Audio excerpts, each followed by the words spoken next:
দেয়ালের দেশের ট্রেলার দেখে ফেললাম। আসলে কি বলবো, মানে এমন স্তব্ধ হয়েছিলাম এবং দেখা গিয়েছে যে ট্রেলারটা আমি দেখেই যাচ্ছি, অনর্গল শুধু দেখে যাচ্ছি যে আরেকটু দেখি তো, আরেকটু দেখি তো।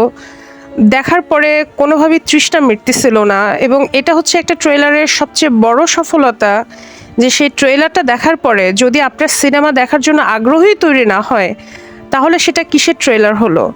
তো এইটা যখন আমি দেখতেছিলাম যে আচ্ছা দেখি তো এরপরে আর কি কাহিনী হতে পারে, এরপরে কি হতে পারে, এরপরে কি হতে পারে, আমি একটু কাহিনী মেলানোর ট্রাই করছি, বোঝার ট্রাই করছি যে আসলে কি হতে পারে। অনেক সময় দেখা যায় ট্রেলার দেখেই অনেক কিছু আন্দাজ করে ফেলা যায়, যেটা একটা ট্রেলারের সবচেয়ে বাজে দিক। এখানে আমি আসলে কিছু বুঝতে পারছিলাম না, যেটা মিশুকমণি খুব ভালোভাবে সার্ভ করতে সফল হয়েছে। এবং উনি সবসময় দেখা গিয়েছে অতীতের যে কটি ইন্টারভিউ দেখেছি বা আজকে প্রেস কনফারেন্সে যা দেখলাম, ওনাকে যখনই প্রশ্ন করা হয় উনি বলে থাকে যে এটা বোঝার জন্য সিনেমা হলে গিয়ে দেখতে হবে।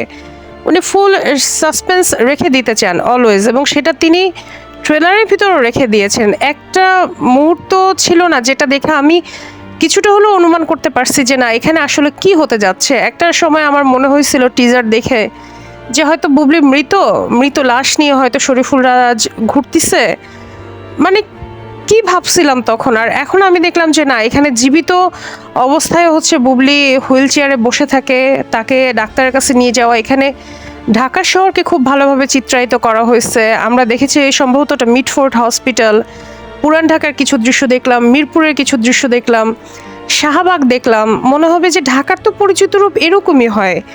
অন্যান্য সিনেমাগুলোতে যেমন ঢাকাকে অনেক চাকচিক্যপূর্ণ দেখানো হয়, বেসিক্যালি রিয়েল ঢাকা তো এরকম না। রিয়েল ঢাকা তো হচ্ছে এটাই। মানে এত অসাধারণ কিভাবে হয় একটা ট্রেলার। এইখানে একটা গান ছিল, গানটার নাম হচ্ছে যে তোমার সাথে আর হলো না দেখা দেখা, বুকে আমার বিসর্জনের ব্যথা। সম্ভবত গানের লাইনগুলো এরকম। দেখেন এই গানটা মানে শোনার জন্য আমি ট্রেলারটা কয়েকবার দেখলাম।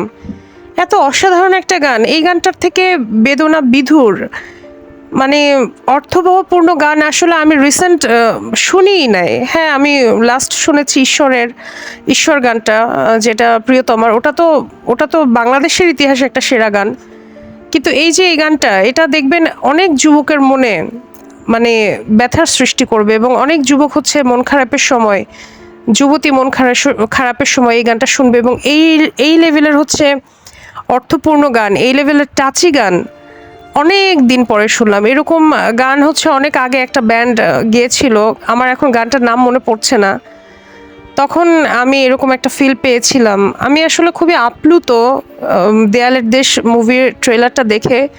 অবশ্যই হলে গিয়ে দেখবো আল্লাহ যদি বাঁচিয়ে রাখেন, এবং আমি সবাইকে অনুরোধ করব যে এরকম একটা ভালো মুভি আপনারা হলে গিয়ে দেখেন। লাস্ট হচ্ছে দেবী মুভিটা সম্ভবত 5.5 কোটি টাকা ইনকাম করছিল। দেবী ছিল অনুদানপ্রাপ্ত মুভি, তো এটা সম্ভবত দ্বিতীয় কোনো মুভি হতে যাচ্ছে দেয়ালের দেশ, যেটা অনুদানকৃত মুভি, এবং সেটা অনেক সুপারহিট হতে যাচ্ছে, যেমনটা দেবীর বেলায় হয়েছিল। দেবী তো হুমায়ুন আহমেদের গল্প নিয়ে হয়েছিল, সেখানে অভিনেত্রী অসাধারণ ছিলেন। এখানেও ঠিক তেমনটাই বুবলি এবং শরীফুল রাজ অসাধারণ অভিনেতা এবং অভিনেত্রী। নায়ক নায়িকা আমি বলছি না, অভিনেত্রী। দেয়ালের দেশ অবশ্যই অনেকগুলো পুরস্কার নিজের ঝুলিতে পড়বে। দেয়ালের দেশ হয়তো এবছরের 1 নম্বর মুভি হবে না, আমি বলতেছি না যে না 1 নম্বর মুভি হবে, কিন্তু এটা অবশ্যই 2 নম্বর, 3 নম্বরে বা 4 নম্বরে বা 5 নম্বরে, টপ 5-এর ভিতরে অবশ্যই থাকবে। কারণ দেয়ালের দেশ যে টাইপের মুভি, হয়তো বাংলাদেশের অনেকে এই টাইপের মুভি দেখতে পছন্দ নাও করতে পারে, এরকম স্লো মোশনে, বা দেখা যায় যে আমরা হয়তো অনেক চাকচিক্যপূর্ণ মারপিট মুভি, বা আছে না এক একজনের এক একটা প্যাটার্ন থাকে, অ্যাকশন থ্রিলার অনেকে পছন্দ করি। এখন আমি অলরেডি কমেন্টেও কয়েকজনকে নেতিবাচক মন্তব্য করতে দেখেছি, বাট এই ট্রেলারে দেখা যায় বুবলির কোনো ট্রেলার রিলিজ হলে অনেক সময় নেগেটিভ মন্তব্য হয়। এই ট্রেলারটাতে আমি দেখলাম যে 90 থেকে 95%ই পজিটিভ রিভিউ। বিভিন্ন চলচ্চিত্র রিলেটেড গ্রুপে পেজে হচ্ছে এটার ট্রেলার হচ্ছে প্রকাশ করা হয়েছে, এবং সবাই এত প্রশংসা করছে। এবং যারা কমেন্ট করেছে যে অবশ্যই হলে গিয়ে দেখবো, আমি প্রায় প্রত্যেকের ওয়ালই দেখার ট্রাই করেছি। প্রত্যেকেই বেশ শিক্ষিত এবং একটা স্ট্যান্ডার্ড ক্লাসের মানুষজন। এরা কখনো ফেসবুকে এসে তর্কাতর্কিতে লিপ্ত হয় না, এরা ফেসবুকে এসে কখনো পক্ষপাতমূলক কমেন্ট করে না। এরা প্রকৃতপক্ষে যে কাজটা করে সেটা হচ্ছে এরা হলে গিয়ে মুভিটা দেখে। যারা ফেসবুকে এসে মন্তব্য করে এটা ওটা বলে, তারা কিন্তু হলে গিয়ে মুভি দেখে না। এই যে এই লেভেলের মানুষগুলো কিন্তু হলে গিয়ে মুভি দেখে, যারা হচ্ছে এত তর্কাতর্কি বোঝে না, এত মারপ্যাচ বোঝে না, এত দলাদলি বোঝে না। তারা শুধু বোঝে একটা ভালো মুভি তাদেরকে দেখতে হবে, এবং তারা হচ্ছে নিজেদের পকেটের পয়সা দিয়ে ওই মুভিটা দেখার মতো গাটস রাখে, এবং এরাই কিন্তু মুভি সুপারহিট করে।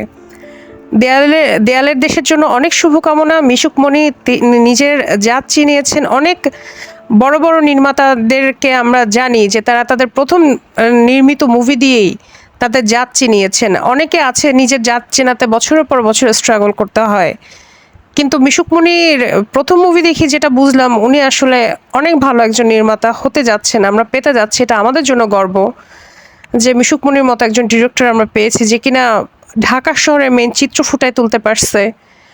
একটা অভিনেতার ভিতর থেকে, একটা নেত্রীর ভিতর থেকে অভিনয়টা বের করে আনতে সক্ষম হয়েছে। অনেক ধন্যবাদ মিশুক মনিকে। বুবলিকে নিয়ে আলাদা কিছু করে কিছুই বলার নাই। বুবলিকে আমরা সবসময় গ্ল্যামারাস রূপে, অন্য রূপেই দেখে আসতে অভ্যস্ত। এখানে নতুন একজন বুবলিকে দেখলাম। শরীফুল রাজ আউটস্ট্যান্ডিং বললেও ভুল হবে। তিনি যেভাবে গল্পকে ধারণ করেন এবং যেভাবে তিনি প্রেজেন্ট করেন নিজেকে, আমার মনে হয় বাংলাদেশের চঞ্চল চৌধুরী, মোশাররফ করিমের পরে ভালো অভিনেতা হয়তো শরীফুল রাজই। আমি ওনার অনেক সুদূর মানে শুভকামনা করি আর কি ওনার জন্য অনেক। এবং আমার যেটা মনে হয়, যারাই শরীফুল রাজকে ব্যক্তিগতভাবে পছন্দ করেন না, বুবলিকে পছন্দ করেন না, আমার মনে হয় তারাও হলে গিয়ে মুভিটা দেখবেন। অন্তত একটা ভালো মুভি কেউই মিস করতে চাবে না। ধন্যবাদ।